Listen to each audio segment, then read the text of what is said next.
ولا تحفل بمالك والها عنه فلیس المال الا ما علمت.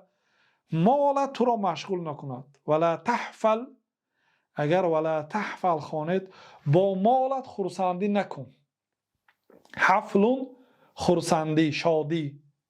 مال داده شدم، پول داده شدم، گفته خرسندی نکن. با مال خرسندی نکن. والهو عنه، از مال روی گردانو. برای چی؟ فلیس المال الا ما علمت. این مال همون چیزی که دانستی. الله تعالی در قرآن کریم حیات دنیا را وقتی که میبیارد حیاتی لعب و لهو، حیات دنیا حیات عبارت از بازی و بیهودگی میگوید. مال چیزی که تو دربارش معلومات دانستی. با در بیت های زیرین درباره مال و فرقیت آن از علم بیان میکنم مصنف رحمت الله علیه. فلیس المال الا ما علمت. مال این چون قدر چیزی نیست مگر آن چیزی که دانستی.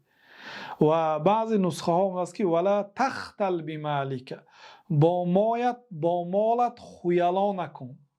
خیالا خیال کردن. خیال نکن، فکر نکن، کلانیگری نکن به مردم. فکر نکن که مال همه چیز است، همه چیز پول و مال است. فکر نکن این مال امروز هست فردا نیست.